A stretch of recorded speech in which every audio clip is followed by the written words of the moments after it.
Tonight, authorities identify more unsafe buildings in the capital Accra, marked for immediate demolition following the deadly collapse of a 14-year-old abandoned structure in Ayawaso Central, which has claimed at least 3 lives. So we have a few of them that we are looking at. One of them, which I can mention, is the liability towers, and this one, by this thing, is a new building from 2012. But there is an older one. We'll hear from the Ayawaso Central Municipal Assembly, which has now vowed to pull down similar structurally defective buildings. Very soon I'll be hitting Malata and along the streets. Because when school children are even passing currently as we speak, they are always on the streets. They don't even have any walkway. These structures you're talking of, we enter, we talk to landlords. Well, over 50 lives have been lost in nearly 20 incidents since 2012. We'll bring you a breakdown and also hear from some families of the deceased who are still in shock. And when she was rescued, we were told she was unconscious. Not knowing she wasn't unconscious. So she was actually dead. All of that here on Top Story, brought to you always by Telecell Connecting Energies, Holy Insecticide Spray and Coil. Enjoy Holy Sleep, and also by Shield Pension Trust into the future. With you, this show is live on Love 99.5 in Kumasi, also on Radio Max in Takrady, and ATL 100.5 in Cape Coast. My name is Samuel Kojo Brace.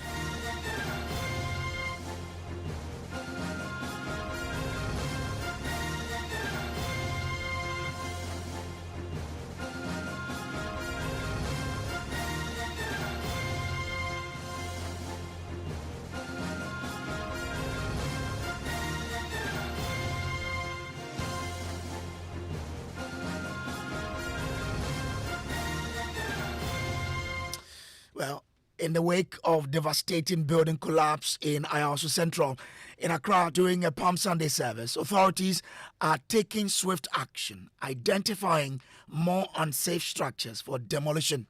The tragic incident, which claimed 3 lives and left 22 others injured, has sparked renewed concerns about structural safety in the city. Rescuers called off the search after nearly 24 hours, confirming no additional victims in the rubble. The building in question had previously been declared unfit for use, but it also came to light that some worshippers had reoccupied the building after the warning. My colleague Appiah Asare, who has just returned from the scene, joins me on the phone for us to have a conversation on this particular, incident. She's been on the field the whole day, gathering more information about this. We understand now that some more buildings have been identified, and assemblies are now saying that they will go and demolish them. Will there's also be one of those talks that we talk when incidents happen, and then we go to sleep, or assemblies will follow through? We'll get to know what the assemblies are doing. Appiah Asare is on the line now. Appiah, you've been on the field the whole day. Let's start with the scene. Has all the debris been cleared now? After the time we were there, Brace, the debris was still being cleared. There were 2 excavators on site doing the clearing, and the MP for the area came around, as Raouf Tubazu.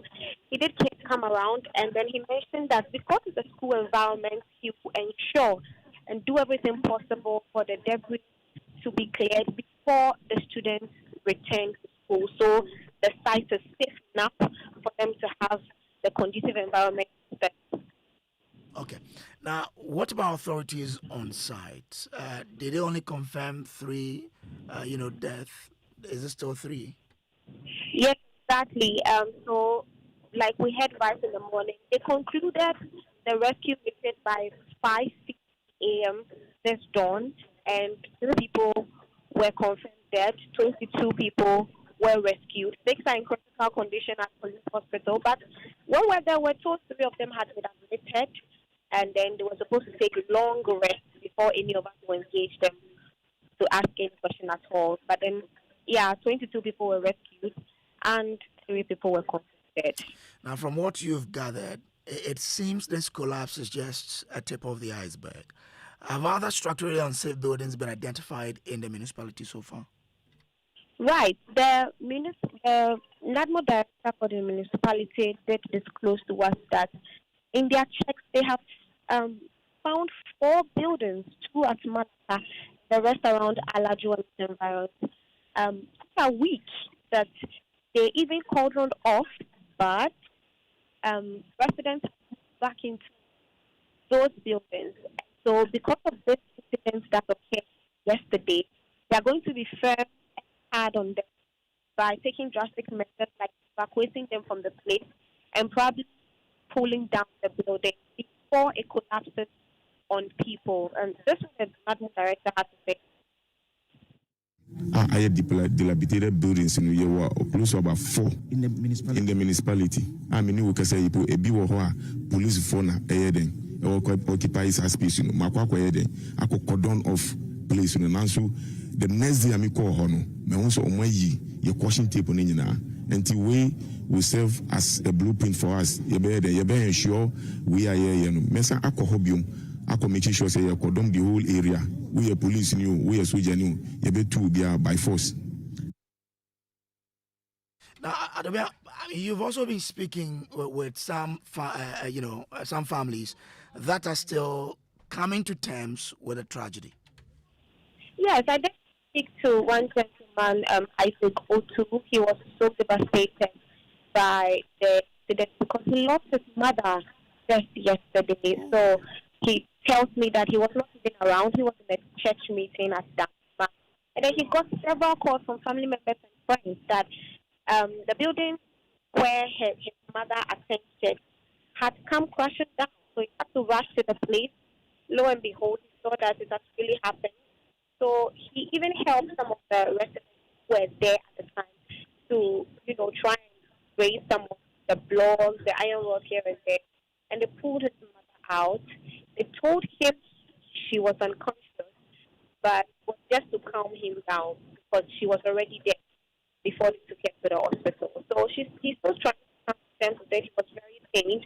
So he was recounting to me how the whole thing happened, and that's what he had to say. I was around Dansuman. I had closed from church in the church meeting when I saw my phone ringing several times, a call from my elder brother. But because I was in a church meeting, I couldn't have picked up the call. Later, I realized my junior sister was equally calling me. So when I got out of the meeting, I returned my junior sister's call. And she was just panting over the phone, telling me my mom's church, where she churches, the building has collapsed and they've been trapped inside the collapsed building. And so there was the need for me to rush to the scene to come and see what was happening. My mom was the last person to be rescued from the building. And when she was rescued, we were told she was unconscious. Not knowing she wasn't unconscious. So she was actually dead. Quite a sad incident there. You wake up in the morning and then by the end of the day, this hits you. That's difficult. Now, the Municipal Chief Executive for Ayawaso Central, Rudolph Collingwood Williams, says authorities had previously advised the community not to use the building, though a formal structural assessment of the collapse site was yet to be conducted. As you know, I'm not a technical person. So when I went in there, looking at it from a layman's perspective, what I saw was that, no, this one cannot be a structure that people should be having activities in it, because first of all, it's been there for years. So definitely, I don't advise that somebody should use the structure or should have any activity under it.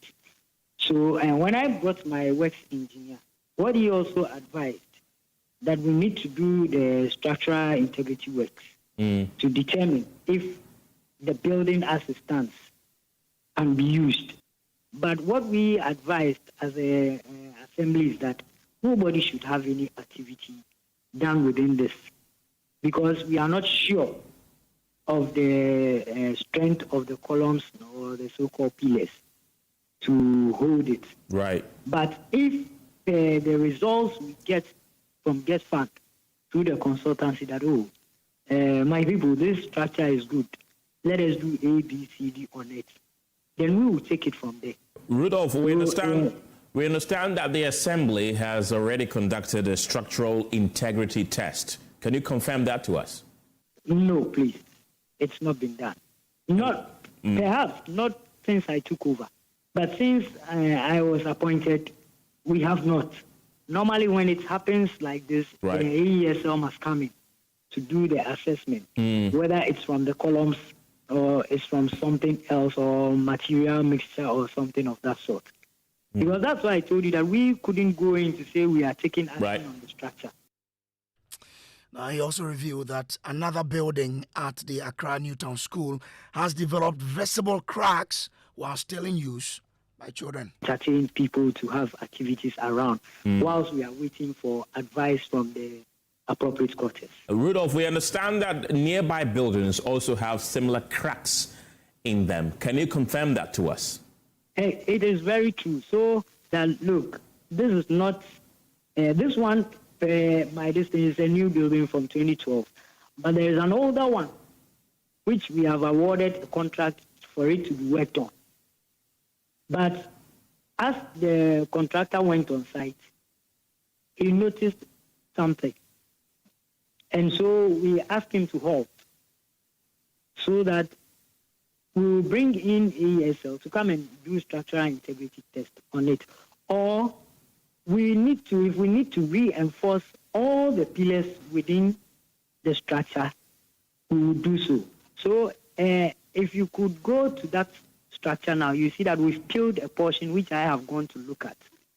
And I've advised that no, for now, they shouldn't do any normal renovation works on it. It should be left so that we take a decision per the consulting that we will do. We will take a decision on that. Is it occupied? I understand that there are students occupying that building. Yeah, currently, I think they said they will be vacating on either Tuesday or Wednesday. But I want you to confirm to us, students are occupying that building, yes? I think yes. Students are in it. Why are you allowing that? But yes, because where the defect is, it's something that, like I'm saying from my layman's perspective, where the defect is not going to affect the main structure. But looking at it, I was like, no, if we need to bring in the consultants, let them come in. Alarmingly, the Ministry of Housing says it has identified several more buildings across the city that require urgent attention. Registrar of the Engineering Council at the Ministry, Engineer Isaac Bedu, singled out the iconic structure close to the La Pleasure Beach as one that must be pulled down before a catastrophe occurs. They don't know about this building. Normally, we collaborate with the district assemblies and the municipal assemblies. They are the first point of call, so they actually have oversight on these structures. Otherwise, when we do our routine monitoring, sometimes we come across some of such structures and then we take action on them. But we rely mostly on the assemblies for us to undertake such exercise. And in your daily routine, have you found any of such buildings within Accra at least? Yes, we have a few of them that we are looking at. One of them, which I can mention, is the La Beach Towers, and we are looking at it. We've had meetings with the developers and the consultants that are involved, and we are assessing it. So once we finish our assessment, we'll make a recommendation on it. What is your role now that this Accra Newtown building has collapsed? What do you do about the situation? So for us, we are setting up a committee to immediately commence investigations on this collapse. We will work together with the Ayawaso Central to investigate, to find out the root cause of this collapse. And then we'll come up with recommendations. The essence is to make sure that we prevent future occurrences of such incidents. So we've already visited the site and we've had discussions with the municipal chief executive. So we are going to constitute a committee immediately, and then they will start work. So that's Engineer Isaac Bedu. He's Registrar of the Engineering Council at the Ministry of Housing. Now, my colleague Papani actually joins me in studio because this is not an isolated case at all. Records do show that since 2012, close to 20 buildings have collapsed in Accra, and those collapses have claimed over 50 lives. Michael, let's go through what we've been digging. You've been doing some diggings in past incident. How many buildings have collapsed in the last decade? So our tracking from 2012 to 2026 shows that at least 19 buildings have collapsed within that period, resulting in about 53 deaths. Okay. Some of the most notable cases include the Melcom Mall, which collapsed in 2012, which claimed 14 lives. The Grandview Hotel collapsed in 2014 with 4 deaths, and the Church of Prosperity collapsed in 2018, what also killed 22 people. Now, more recently, the Kaswa New Market collapsed in 2024, claiming 4 lives, and the latest incident in 2026 now adds 3 more fatalities to that growing list. So when you look at the data, it appears that this is not the first of its kind that something like this is happening, and possibly points to a systemic issue around building safety enforcement across the country. And after these collapses, what actions were taken? Were any solutions or preventive measures implemented at all? So we know that across these incidents, the response has followed the familiar pattern, right? Rescue, arrest, policy promises. Well, immediately after major collapses like the Melcom collapse in 2012, the Grandview Hotel in 2014, authorities carried out rescue operations, arrested developers and inspectors, and ordered structural audits. Some key reforms emerged. Now, in 2012, in relation to the Melcom disaster, directly led to the Ghana Building Code in 2018. The Church of Prosperity collapsed 2020, exposed issues with outdated permits, prompting stricter regulation on long-stalled projects. Now, again, more recent cases like the Kaswa New Market collapse and the Roman Ridge incident have pushed for redevelopment plans and strong enforcement on engineering standards. But the bottom line is this: the solutions are known, as we know. Enforcement, however, remains the real challenge. You hear the MCE for Ayawaso Central tell us that sometimes when you go to people and approach them and tell them this building must be pulled down, it appears that you are in a conflict with them, and then they put up a stance that does not make it friendly to put up such a potentially dangerous building that could kill more than just the owner. But this new structure is a government structure, right? What we are told by the MCE that is a building that was funded by Get Fund, and in fact they were in talks with Get Fund to come back and complete the building. They were supposed to do a structural audit of that particular building before this is a Get Fund funded project. The MC is telling us this. That's what the MC is telling us. We also understand that the Gender Ministry has been speaking. Yes, the Gender Ministry in the last couple of minutes has just released a statement, and just to give you one line, it says that the Ministry through the Social Welfare Department will in the coming days provide psychosocial support to victims and their families, and the ministry remains committed to promoting the safety and well-being of all persons, ensuring that no one is left behind. I'm grateful to you, Papani. Let me bring in Lom Nukunwalija. He's a private legal practitioner into this discussion. Lom, I'm grateful to you for joining us here. Now, who bears the liability here? Who bears the criminal liability in this case? We're now being told that this is a Get Fund funded project. So who bears the liability? Oh, well, definitely the developer of the project makes some criminal liability. Obviously, this is new information. We have CCTV, but yes, the developer of the project, the owner of the project. In this case, I'm not sure if the Get Fund was building it for the assembly and so on. We know for a fact that for every building that is constructed, they are required to have permits approved by the assembly to construct. So even if it was built by Get Fund for say assembly, Wogon, municipal assembly, and the permit was issued for the building, then the assembly itself also has some. In fact, even if they didn't issue a permit, they may also have liability for failure to do so because this is a project within their constituency.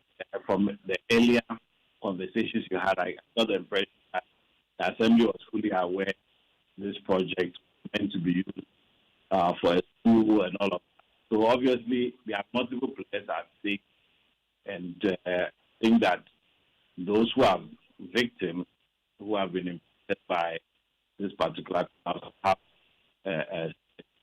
civil claims as well to go after both the and also perhaps get fund for breaching the standards. Sorry, the line keeps. Long, if you can hear me, your line keeps breaking a bit. Are you saying that victims can file a civil suit whilst the state pursues the criminal aspect of the matter? Absolutely. Because the criminal aspect is dealing with breach of statute that relates to criminal liability, which is a matter between the state and the responsible entity. On the other hand, any family, any individual or person impacted by this can also similarly pursue civil liability, either assembly or a fund as the case may be. But if government is to pursue the criminal aspect, that will be the state versus the state, not so. Because this is, if it get funded, then ultimately you understand it to be a government project, not so. Oh yes, but that is fully permissible within the law. In fact, even a minister of state can be prosecuted for breach of a criminal statute. The fact that the government project does not grant any immunity to the players of, because the expectation is that every person who is within the jurisdiction of this country should comply with the laws of this country.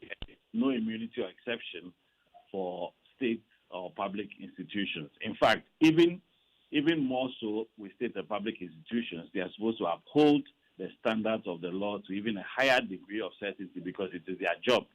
GetFund is an institution set up by statutes with mandate to do projects and investments in the education sector. This is something that they do routinely and have expertise and competence in, and it is not expected that under any circumstance should something like this happen.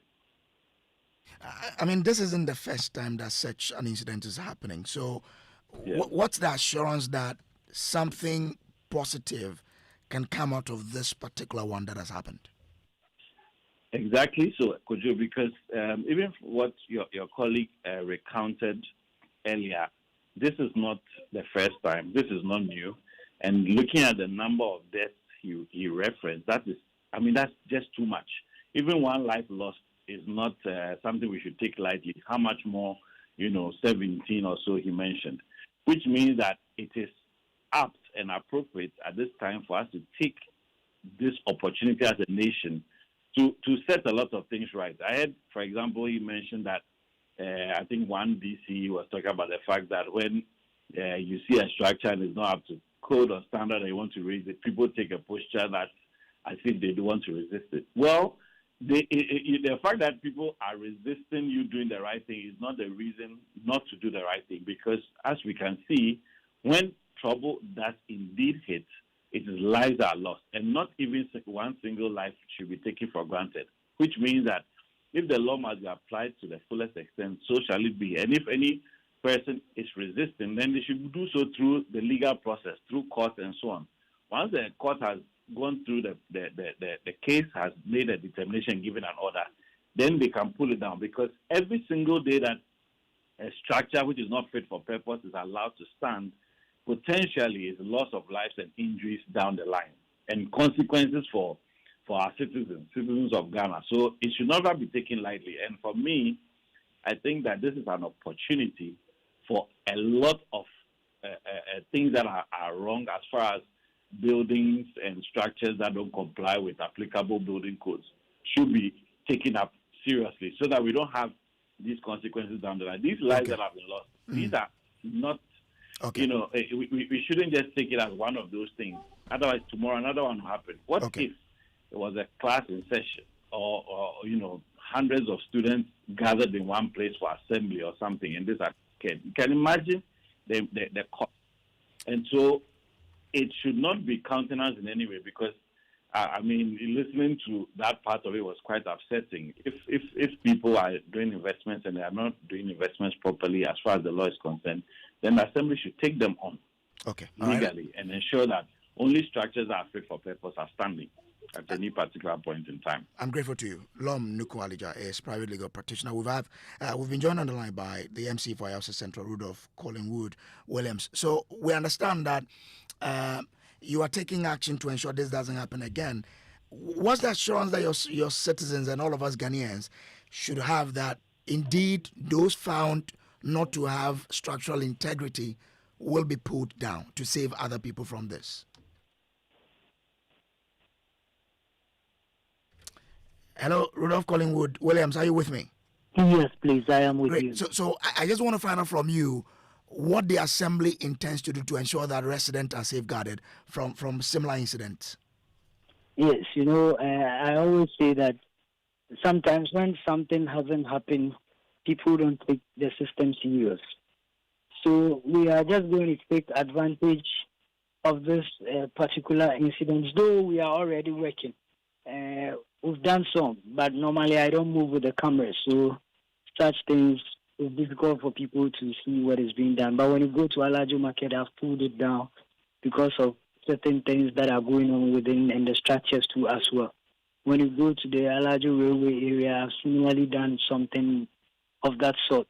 I'm also coming to Malamata area to do similar. So I'm already doing it. But this particular structure is unfortunate. Like I said, it was a get fund project, and you cannot just go in and do what you have to do. You have to consult with the appropriate quarters, and then we all be on the same page and do what you have to do. So the Alajo market, is it the entire market or is a structure in there? Is it? The Alajo market you mentioned, is it the entire market or a structure in there? Yeah, it's the entire and a portion of it. Yes. So is it a portion of it or the entire? No, it's the portion of it where the structures are not looking good, and then where it has been encroached by. So I need to clear that portion. So is there a warning? Is there a warning to people who have structures that that the integrity of the structures are in doubt, that you are coming and therefore they should look out for you? Exactly. We've gone round, but people don't take announcements serious until we started. So it's just unfortunate that when it comes to the individual properties that they have, like it was said, mostly you have to go through the legal processes, which also comes with some time stamp on it. It is not something that maybe the Assembly has automatic right over it to do. Those that we do have, that one immediately, when we advise, we give you some few days or weeks to evacuate and you don't do, that one we will do the needful. But with the individual properties, we need to advise them on it. If they don't do, then we will take the legal action against it as it was advised by my co-panelist. Okay. All right. I'm grateful to you for joining us here. Rudolph Collingwood Williams is the MC for Ayawaso Central. This has been Top Story. Up next is Newsnight. And tonight, heated moment at Public Accounts Committee as former Agric Ministry procurement officers' clarification on grain distribution during dry spells sparked controversy among committee members. Exactly a week after the presentation, the company has gone ahead to refund 19.1 million cedis. The party people prevented it, and subsequently the supplier owned his agent, so they didn't give him access to continue the transport. Didn't you hear her say party? And so, okay, quiet. Did you tell her you can ask her? I'm in charge here. Quiet. Why can't you guys show a little bit of respect to me? What do you mean? One of the companies that were identified to be associated with some of the infractions. We have details as Finance Ministry reveals a logistic company who failed to transport grains during the 2024 drought begins refund of the money days after going public with the audit report. Exactly a week after the presentation, the company has gone ahead to refund 19.1 million cedis to the state. Ghana Coalition Against Galamsey demands weekly public reports on water quality to enable Ghanaians know what they are consuming. I was in Anyamfuri and Obuasi. If you look at the Fin River, it's complete. The turbidity is so bad. There's the reason why we need to make sure we're publishing water quality results. More as it warns President Mahama his fight against illegal mining is failing, citing the loss of 50 forest reserves lost to Galamsey activities. We're live on the ground with our man at the presidency as the CSO's meet President Mahama over the fight against illegal mining in business. Consumers said to pay more than 13 Ghana cedis per litre for petrol and 17 cedis for diesel as the National Petroleum Authority sets new price floor for the next 2 weeks. And in less than 45 minutes, Ghana Black Stars faces Germany in Stuttgart in a crucial friendly that will test their mettle ahead of the World Cup. We hear from football fans ahead of that match. We go score Ghana like 5. We go to Charlie, but for now, very no faith for now. We should just put up a good fight. There's a game you played and you lose, yet you play a very good football. So, what is your prediction for that match that is coming up pretty shortly? You can be a part of it by sending us a WhatsApp on 055 11 11 997. Let's hear from you. My name is Kenneth. Gyasi. My name is Gemma. Appiah. Details after this. There are many reasons to connect, and it's all to put smiles on the faces of those you love. Daddy, thanks for the tea cash, okay? I love you. That's my daughter, Angela. Caring for my parents, that's my duty. I also get to pay my utility bills easily with Telecel Cash. And to the suppliers at my shop, Hello, sir. Telecel Cash payment received right on time. Thank you. I get to make them smile because I can pay to my suppliers' merchant numbers, even on other networks directly. My dear ones, we keep the connection stronger when our family, friends, and business relations are happy. Live on cash, enjoy convenience, and make those who matter smile when you send them money with Telecel Cash. Telecel, connecting energies. Couldn't sleep at night. Mosquitoes will be whining my ears, bugging me all night long. Till I got a remedy. Now I'll be spraying them away with holy insecticide spray. I go spray them away with holy insecticide spray. When I sleep, me dana mada with holy insecticide spray. Holy mosquito coil, holy multi-purpose insecticide spray. Dana kron kron. For bulk purchase, call 0302 681582. This advert is FDA approved. Son, we are so proud of you for setting up this hospital. I really love those hospital beds and waiting chairs. By the way, did you import them? No, Dad, I didn't. I actually got them from Kindle Books and Stationery right here in Ghana. Wow. We also bought our office supplies, safes, executive desks and chairs from Kingdom, and they gave us expert advice on how to set up our office. Guys, that makes 3 of us. I also got our sofa and bedroom sets, plus our dining hall furniture for our new home from Kingdom. Wow, Mom, that makes 4 of us. I usually get my stationery items from Kingdom. And my teacher also mentioned that our classroom furniture was provided by Kingdom. So there you have it. Whenever you're thinking about setting up an office or acquiring furniture for your home, etc., Kingdom Books and Stationery should be your first port of call. With over 40 years experience in the industry, we stock and supply a wide variety of globally sourced office and home furniture, stationery and equipment. Visit our head office, Takweje, Osu near the Osu Cemetery, Temania Community 4, Takoradi opposite Vijay Mays Plaza, Cape Coast University Bookshop, Spintex Road near Absa Bank, Atomic Centerpoint Mall, Winneba University Campus, KNUST, the University Bookshop, and Santasi in Kumasi. You can also visit our shop online, www.kingdomstoreonline.com. Hurry while stock lasts. For further inquiries, contact us on 050-162-0810 or 0302-764-101. Email info@kingdomgh.com. Kingdom Books and Stationery Limited, where quality and affordability is assured. Terms and conditions apply. Welcome to Newsnight. There was a heated moment among members of the Public Accounts Committee today over circumstances that resulted in a logistic company not fully delivering on a contract to supply grains to farmers during the 2024 drought. The company was cited in the government Ayawaso special audit report for transporting only 35,000 metric tons of grains out of 134,000 metric tons despite payment. First, listen to Deputy Finance Minister Thomas Ampem, who told the Public Accounts Committee that just days after going public with the report, the company in question reached out and refunded over 19 million cedis of the money. Listen.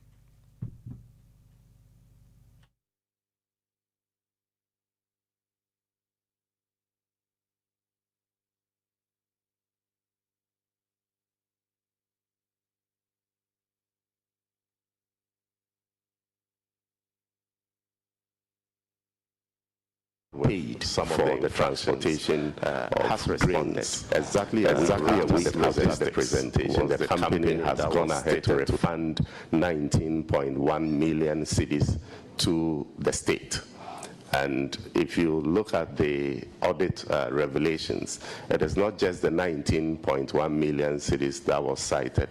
It was also stated that the company was paid with rice in excess of 7 tons.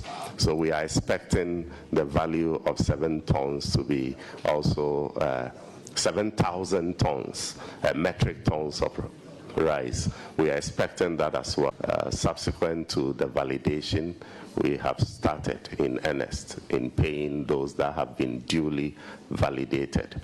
In fact, the audit process gave opportunity to all those transactions that were rejected and those that were pending for publication. In fact, they were published, and individuals, companies were given the opportunity to question the decision of the auditors. And so this has been done prudently. And the Attorney General is working with his team to recommend the right course of action for all these infractions that have been identified.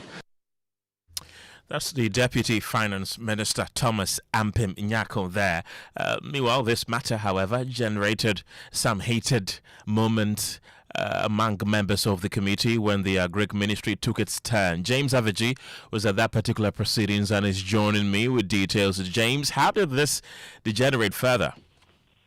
So after the Finance Ministry, when the Agric Ministry came to answer questions on this particular infraction, a former director in charge of procurement at the ministry, in her response, indicated that in 2025, when there was a change of government and the company went to continue with the distribution, some people she described as party people, quote unquote, took over the warehouse where the grains were kept and prevented the company, the logistic company, from getting access to the place.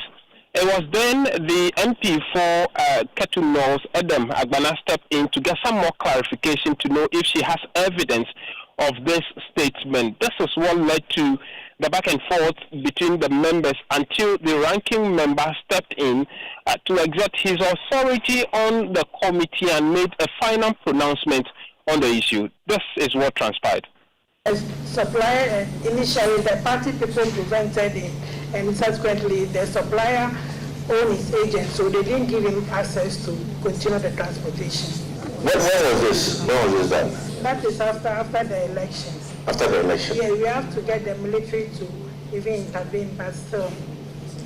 The assertion she is making, she is saying that all the items that have not been supplied have been carried away by this so-called party people, as she is claiming. Honorable, please, I don't think she has made that assertion.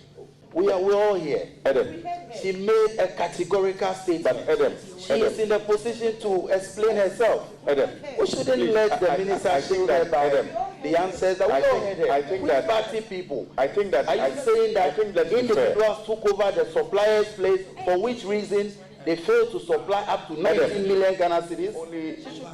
give them the respect of doing a follow-up because, yeah. And so, okay, quiet. you can ask her. I'm in charge here. Quiet. Why can't you guys show a little bit of respect to me? What do you mean? Madam, what you said has brought some controversy. You said party members. No, we said party. Party people. Do you know who they are? The warehouse, the supplier agent, and some other people came in there. The supplier, and then the agent here Thursday. And then the ministry will have to come with them. Right, and James, an interesting scene also unfolded when the Ministry of Trade appeared before the committee. Tell us about that as well. Well, Ken, two key things. One, if you look at the report, part of it said that a laptop which was given to a former deputy trades minister was not returned when there was change of government. In fact, it came up that from the director of industry of the ministry that the laptop was actually not taken away by the deputy minister. It was malfunctioning and was submitted to the engineering department to take care of it. And so the laptop was actually in the premises of the ministry and before the auditing occurred. The auditor stood by their position that at the time, because it was not available, they had to take that decision. But that issue was resolved. Another matter that came up, you recall that in that audit report, there was some account that was established, a buffer account under the One District One Factory, which was expected to contain some 10 million Ghana cedis, which the auditor said could not be found. When they appeared before the committee, the ministry insisted that the account was there per a letter that was written by the bank confirming to them that the account existed. But the auditors also insisted that a separate letter from the same bank told them that they could not find the account. The details of the accounts are all here that we can provide. That's why I'm saying that from our side, we were surprised to hear from the auditors that that account does not exist. Madam Chair. So you claim, please, take your time. So are you telling this committee that as you sit here, you have statements from Standard Bank with the account number? I have, yes, a letter from the Sanchad confirming the account number, and then when we also did the transfer. Are you able to pass on this document? Please kindly yes. pass it on. Let me have a look at it. Right, so those are excerpts of what transpired there. And James, how was the issue resolved? Well, the ranking member has directed that both the bank and the ministry, as well as the auditors, would be invited for an in-camera sitting to resolve this permanently and know whether the account existed or not. James Aveji there from Parliament. Thank you. The Ghana Coalition Against Galamsey is demanding, among others, the publication of weekly reports on water quality as part of measures to ensure the fight against illegal mining is on course. The coalition, which has indicated that government's efforts to curb the menace is failing, are also unhappy that despite assurances by President John Mahama, the country's forests continue to disappear, with a total of 50 forests now lost to the Kanka major rivers, heavily polluted, and enforcement agencies appear either compromised or ineffective. Convener of the coalition, Kenneth, says despite the success enumerated by NIMOS, the data on the ground doesn't match the numbers. It's the data that should be supporting it, even in at the NIMOS engagement. You know, if you take some of the issues that they raised, you take the issues around prosecution, for example. They tell you that prosecution is not in their bosom. So they might be doing their work and doing the arrest and all of that, but prosecution is not in their bosom, and we know the challenges that we've had with prosecution. NIMOS again tells us that they have, I think it's about 1 or 2 permanent bases that they have deployed. But we know when we met His Excellency in October last year, they had promised that they were going to set up bases in all the 21, areas that they had indicated. That had not happened. In NIMOS's presentation, again, since that is your focus they tell us about the fact that when these foreigners are arrested, they then are handed over to immigration and they are deported and they are tracking them from China. But you and I know that the laws, if you take Act 991, it talks about the fact that these foreigners are engaged in illegal mining. What it is done is that you prosecute them, they serve their sentences before you deport them. And again, we see that NIMOS continues to get a lot more Chinese people coming in. If you keep on deporting these people, as Shawan has showed us that you deport them, they are able to find their way back into this country. That is not going to succeed. And so the data on the ground does not show that we're winning this fight. Kenneth Ashigbe is convener of the Coalition Against Illegal Mining. Let's cross over to Maxwell Agbagba for quick updates on that meeting. Maxwell, has the meeting started yet? Yes, Gemma, it started just like about a minute ago, and we have quite a number of CFO representatives already seated for that conversation with President Mahama. Many of them started coming in sometime around 5 o'clock p.m. Thereabout. Now, some of the notable civil society organizations in the room we know is a Tech Network. We have representatives from the Ghana Journalists Association. We have a rep from the Amnesty International, the Ghana Federation of Disability Organization. We have representatives from the CASA Initiative Ghana, the Graduate Students Association of Ghana, the Law Society of Ghana.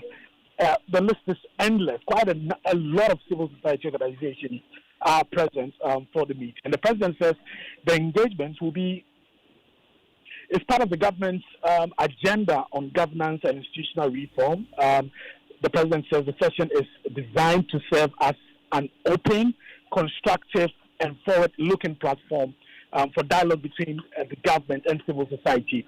So we expect the engagement to take the shape of the other two presidential dialogues that were held preceding this one. I'm talking about the presidential dialogue with the private sector, and then the last one that was held just recently. That was the presidential dialogue with Labour.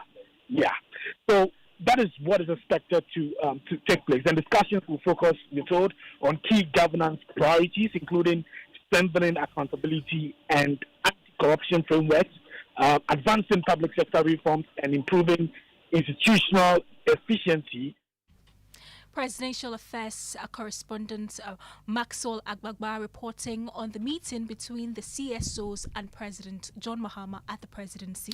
And from the seat of government, let's come back to Kokomlemle, where we currently are, because residents here are grappling with a severe water shortage, with some reporting that Ghana Water Limited has not supplied water to their homes for several weeks. Speaking to Joy News, residents said the prolonged disruption has forced them to buy water at an increasing cost, with some now paying as high as 1 cedi 50 pesos per gallon. Collins Frimpong has more in this report. Residents say Ghana Water Limited has not supplied water to their homes in what feels like a very long time. What used to be a simple turn of a tap has now turned into a daily struggle. We have a tap in the house, but for about 2 months now, there hasn't been any water flowing through it. So we come here to fetch water.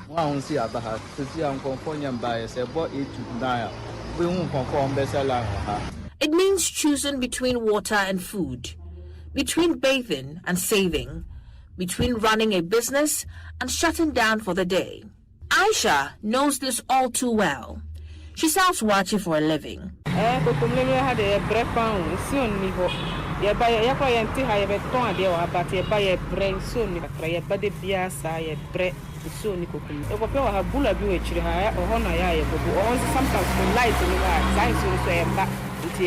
Mr. Kwame Tano has opened up his borehole to the community, offering what relief he can. Buckets line up at his gate as neighbors take turns to fetch what has become the most precious resource in the area.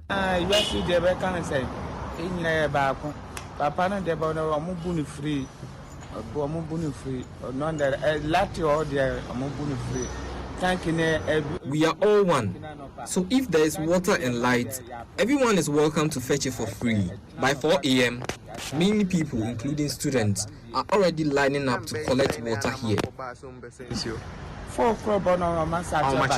It is an act of generosity, but also a reminder of a system under strain. Residents are calling on authorities to act, restore water that flow, to bring back normalcy. We will plead with the authorities to face the issue for us. A gallon costs about 1 cedi 50 pesos or 2 cedis. How much are we going to spend to cook or bath?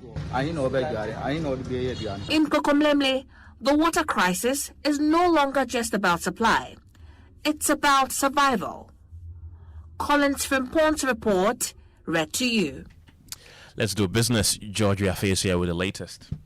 Well, Kenneth, coming up, consumers set to pay more than 13 Ghana cedis per litre for petrol and 17 Ghana cedis for diesel as National Petroleum Authority sets a new price floor for the next 2 weeks. And also, Finance Minister Dr. Tuforson reveals plans to enact new laws to actually check excessive borrowing in terms of new loans guidance. The business news on Newsnight is brought to you by MTN Business. Welcome to the new world of business. Kingdom Books and Stationery, your number one-stop shop for all your office essentials, Sinter's tanks and Pepsodent Herbal and Charcoal. Let's now settle for the details. Now, consumers should be prepared to pay at least 13 Ghana cedis, 30 pesos per litre for petrol, while diesel should not be paying at least 17 Ghana cedis, 10 pesos per litre. Now, this was after the National Petroleum Authority set the price floor for the next 2 weeks. There is more in this Business Desk report. Based on this development, no oil marketing company or LPG firm should sell a litre of any of these petroleum products below the stated price from April 1, 2026 for the next 2 weeks. This is part of the industry regulations that seek to bar players from pricing below what has been set by the industry regulator. The proposed price has not even factored in additional levies, margins, and other operational charges. If these charges are included, the price of petrol and diesel could increase by a significant margin from Wednesday. Once additional levies, margins, and operational charges are factored in, consumers are expected to pay significantly more at the pumps from April 1, 2026. The National Petroleum Authority has warned the various players to abide by these minimum price levels from April 1, 2026. Failure to comply could result in serious sanctions. And that is a Business Desk report. Now, Finance Minister Dr. Tuforson has announced that the government is introducing a new Loans Act aimed at tightening controls on public borrowing. It will also seek to ensure that all debt contracted delivers measurable value to the economy. The minister announced this after signing Ghana's 11th bilateral debt restructuring agreement with Exim India. The minister also stated the proposed legislation will strictly define the allowable use of borrowed funds with clear requirement for every loan linked to high impact and value for money. And finally, Enterprise Trustees restructuring its personal pension offering with segmented products and added benefits to drive uptake and deepen long-term savings among individuals. Managing Director Joseph Ampofo says that the move targets informal as formal sector workers in the economy.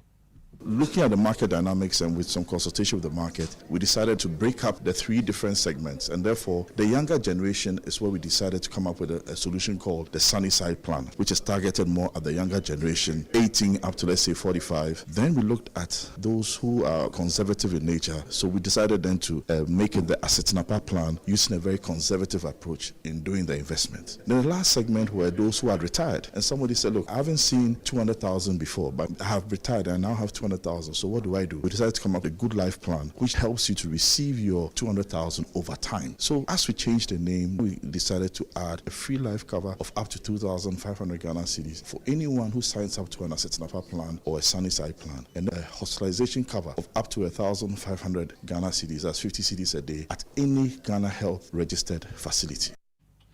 Joseph Ampofo is the Managing Director of Enterprise Trustees.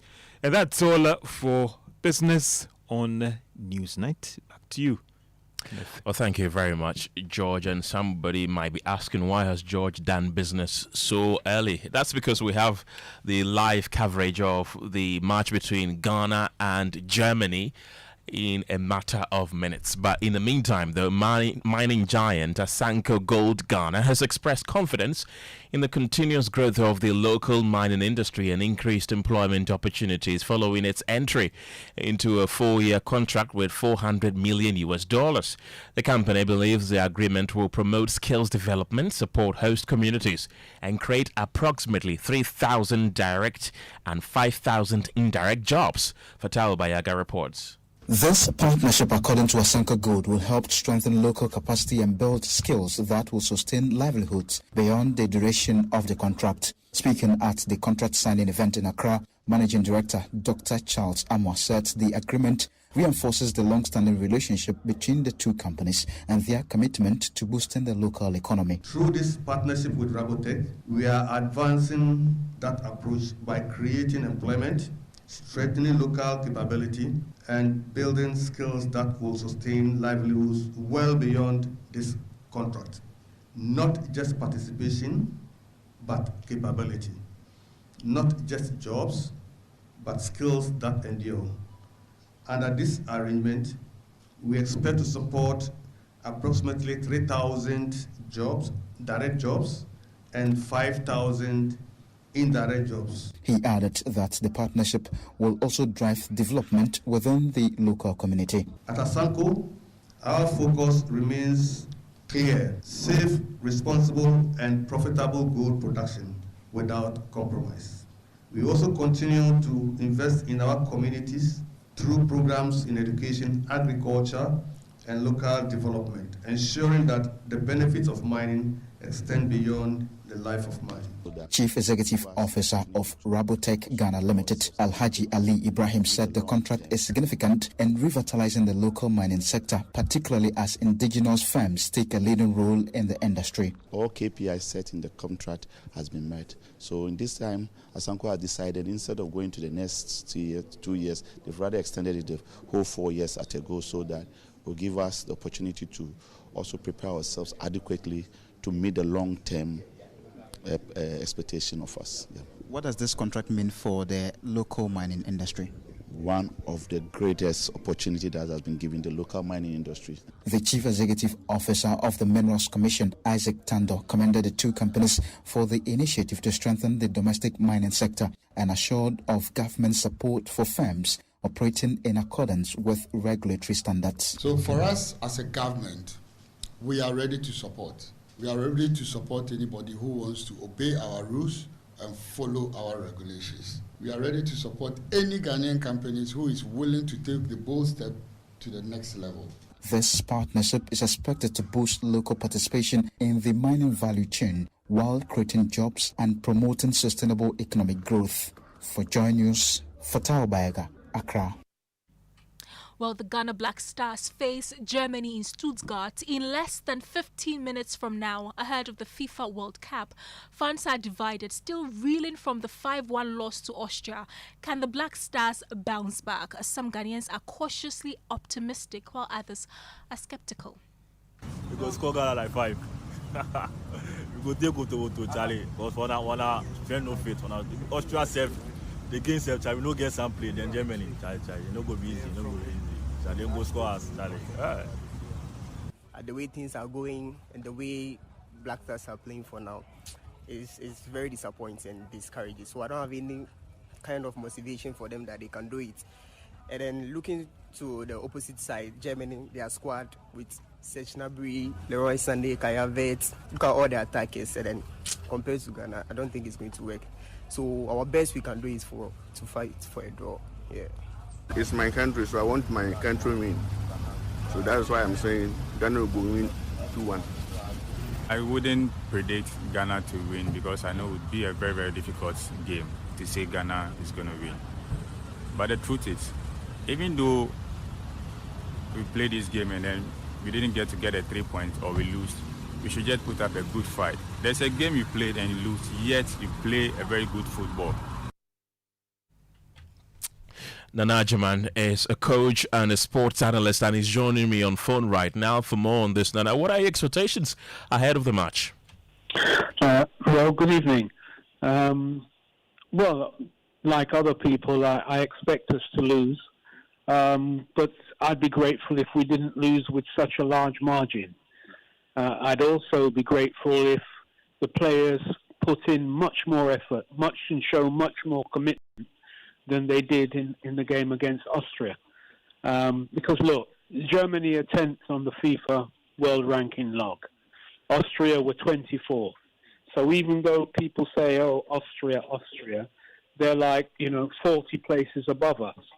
And that speaks volumes. They're not a minnow as such. They're a top country when it comes to international football. However, I think the main problem is that the coaching styles and the way that we play, the structure and the systems, everything is fragmented. There's nothing really there. And with just 70 days to go to the World Cup, we're still experimenting. He still doesn't know his first 11. And that's very disappointing for me because he has been given so much opportunity.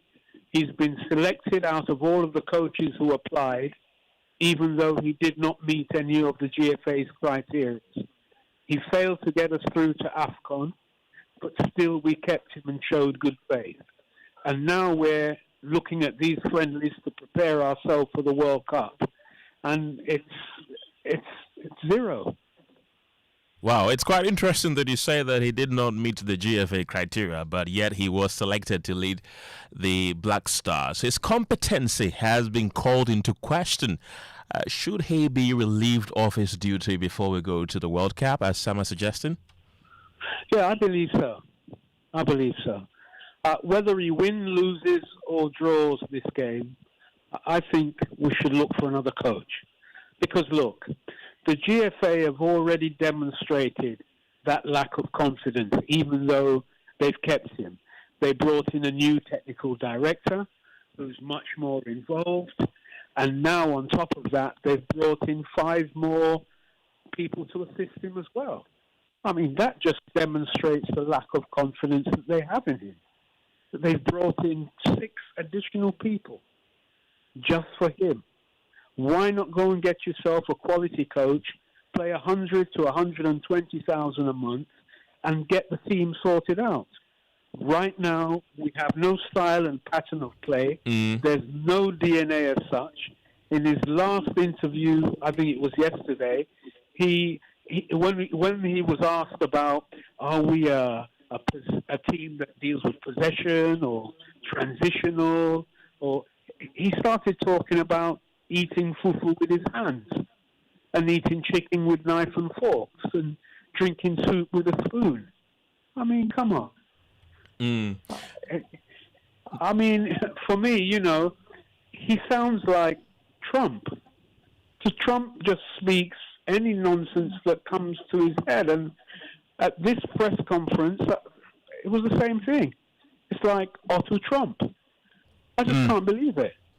Right, now you've mentioned that you're expecting the Black Stars to lose, but what will be the best case scenario? What will be the best results for us? Because if you look at Austria, they scored us 5, Germany, 4-time world champions.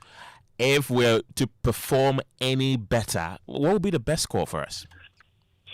Ultimately, I would love 1-0. I would really like it to just be 1-0. As I say, I'd like to see much more commitment demonstrated by the boys, even though the team is fragmented, there's no cohesiveness.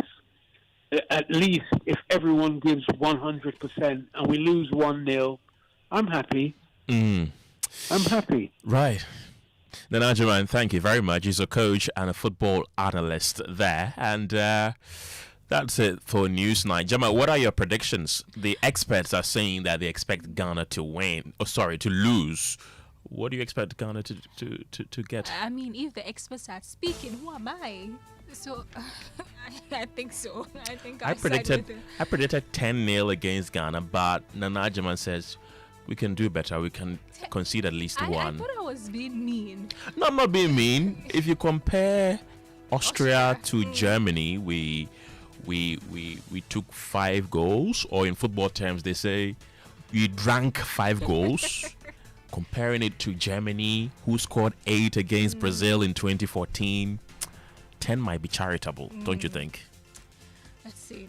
Just a few minutes away, right? Right. We're going to watch and see. Exactly. Thank you very much for being a part of the show. My name is Kenneth. Gyasi. My name is Gemma. Appiah. The football commentary between the Black Stars of Ghana and Germany comes right after this.